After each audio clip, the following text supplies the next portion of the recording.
And joining me now is the congressman you just heard from, Nebraska Republican Mike Flood. Congressman Flood, thank you so much for joining us. Really appreciate it. Thank you for having me on.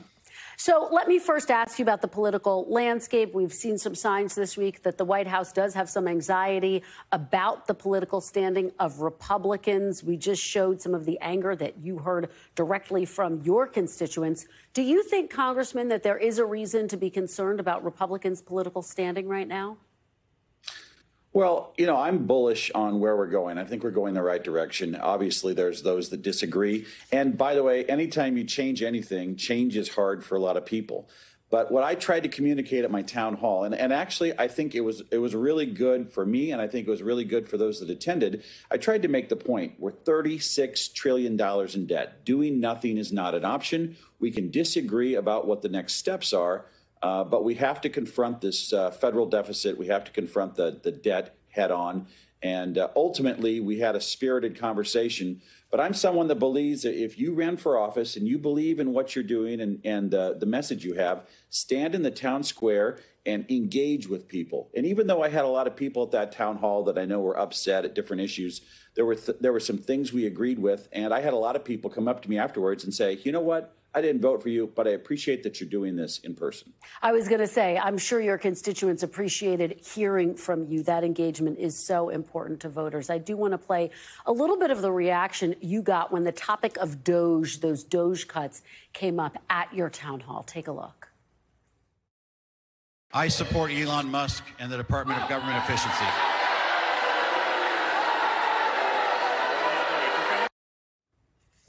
That seemed to spark some of the most passionate response, Congressman. Do you think, and did you get a sense from your constituents, that the concern is that the cuts have just been too deep and that they've gone too fast? Well, I think a lot of times it's that people don't have all the information, and obviously sometimes in Congress we don't have the information. But ultimately, as I said also at my town hall, Congress decides because we have the power of the purse where the money is spent. And so, yes, there's this process looking at waste, fraud, and abuse. I generally, even though you heard a reaction there, I don't think people in the audience were against waste, fraud, and abuse. They wanted to make sure that Social Security is protected. I heard a lot about that, and I said, absolutely, we can't even touch it under the law in the reconciliation package. And there were some current concerns raised about Medicaid and medical research. At the end of the day, if I didn't have that town hall, I wouldn't have really appreciated some of the different issues that they shared with us. I'm a very big supporter of veterans. I heard a lot of people talk about the Department of Veterans Affairs. I am scheduling meetings to meet with our local VA facilities in my district and in my state.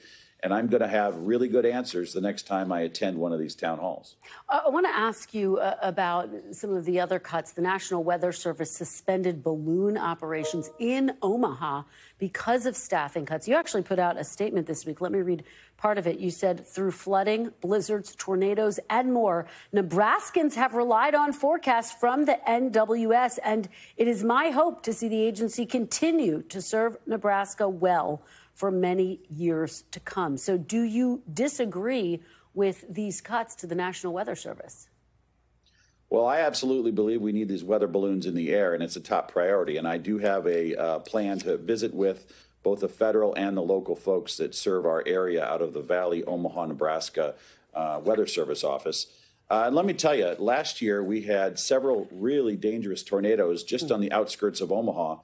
And because of the National Weather Service efforts, we did not lose one person's life in the state of Nebraska. And we had hundreds of millions of dollars of damages. And, at the end of the day, sometimes, my job is to communicate with the executive branch and in this case, the Department of Commerce and the National Weather Service to find out what are the hiccups. They say they're having staffing issues. That doesn't surprise me. We have 1% unemployment oftentimes in Nebraska, and it is tough to get staffing. If I determine this is connected to DOGE, then I'm going to take that and make sure the president knows about it. These weather balloons save lives. They're important. Nebraskans want them. We rely on them. And the National Weather Service, in my opinion, is one of the agencies. We get the best bang for our buck. They literally save lives. And it is an essential service that the federal government provides the people of our state. Well, I do want to turn to another big topic, which is tariffs. According to The Hill, you said at your town hall that there would be an adjustment period on tariffs, similar, quite frankly, to what we heard from the president.